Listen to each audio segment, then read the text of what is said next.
Skull and Bones secret society was originally called the Brotherhood of Death. George Bush Jr., his father George H.W. Bush, and his grandfather Prescott Bush have all been initiated into this macabre fraternity, which was established in 1832 at Yale University by William Huntington Russell, whose family were America's biggest opium smugglers. George W. Bush was initiated into the Skull and Bones Brotherhood of Death in 1968. The ceremony took place at the Society's headquarters, which is a stone building with almost no windows. This mausoleum-type building is known as the Tomb. There is a small enclosed courtyard, an internal chamber where initiates lay masturbating inside a coffin, and a museum of artifacts held sacred by the Society's members, which are all called bonesmen, regardless if they are male or female. Many of the artifacts inside the Skull and Bones headquarters have been stolen by its members.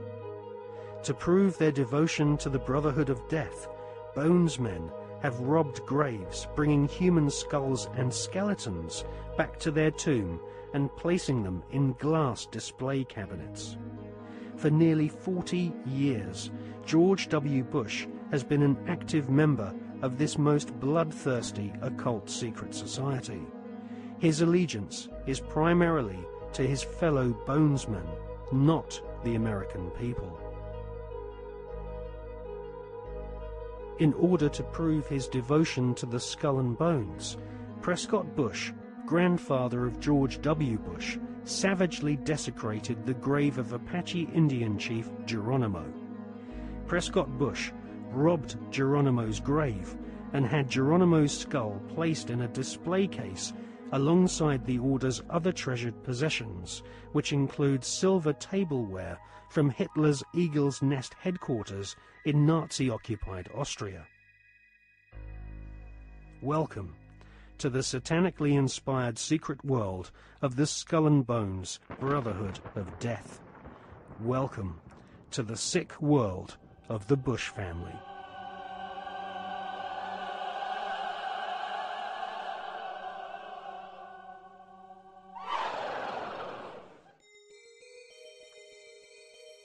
The Skull and Bones headquarters is on the campus of Yale University. Yale is home to several other lesser secret societies, including the Scroll and Key. Alexandra Robbins is an American journalist who has written a book about the Skull and Bones called Secrets of the Tomb. In her book, she traces the origins of this cult, which was funded from profits of the Russell Company in the early 1800s. The Russell Trading Company was nothing more than an opium trading empire, which, still to this day, is the corporate arm of the Skull and Bones secret society. William Huntington Russell had travelled in Germany during his student years and was befriended by a disciple of Adam Weishaupt's Bavarian Illuminati.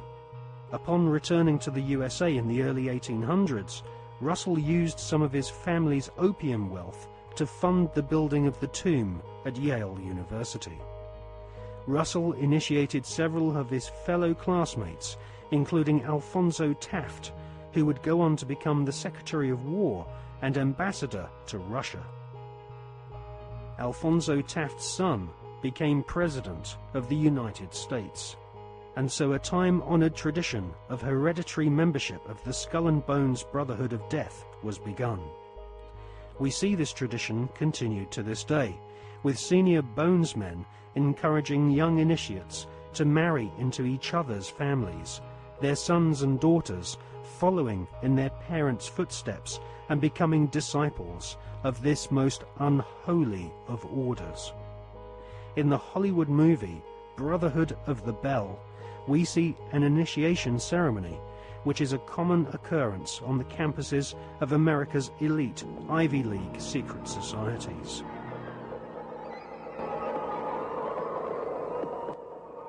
Mr. Patterson, Philip Everest Dunning, Mr. Chad Harmon, Mr. Dunning.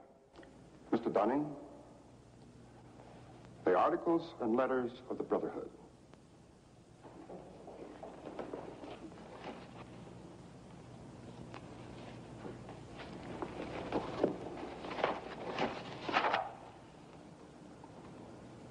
Do you swear that having been entrusted with these articles and letters since midnight this night, that you alone read them and did not communicate their content to any person whatsoever?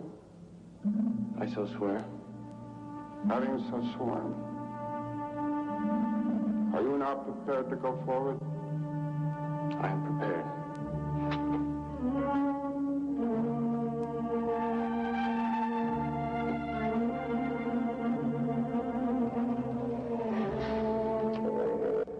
Mr. Dunning, for over 200 years, Brothers of the Bell have been initiated before the spell and in the same ceremony at sunrise.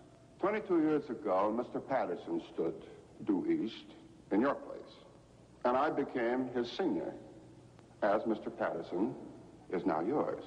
One day, Mr. Patterson will stand due south, and he will induct a Brother of the Bell, and you will become senior.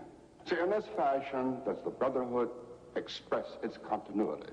It will continue long after all of us are dead. But that continuity depends upon one thing: obedience. Absolute obedience. If and when you are ever called upon by Mr. Patterson to pay your due bill, you must comply, whatever is asked of you. Well, that bill may come due tomorrow, in 20 years, or never. It will not be a matter of money. It will be an act of fealty, of loyalty to the Brotherhood of the Bell. Now, if you require anything at all, get in touch with your senior, and he will see to it that it's arranged for you.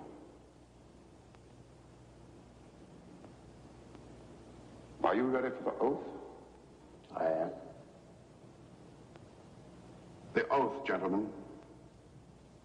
I, Chadwick Dunning, do swear in absolute faith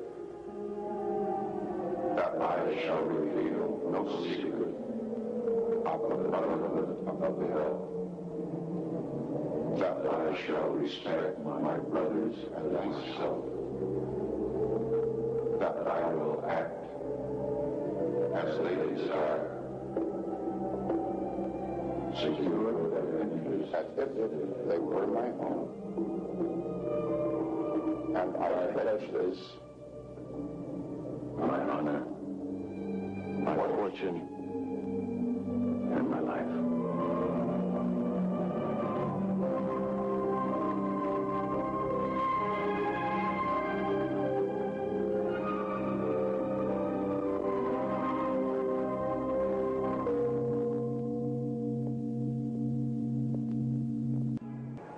You know, I still find it incredible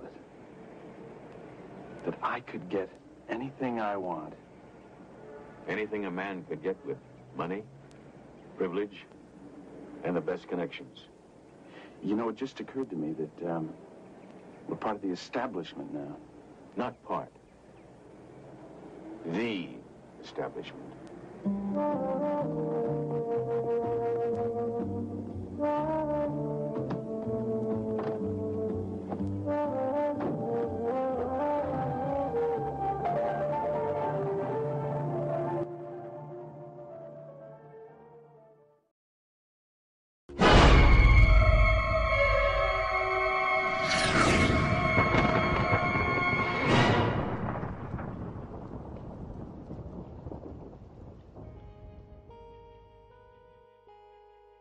In her fascinating book, American journalist Alexandra Robbins claims to have unearthed a skull and bones plan to dominate the world.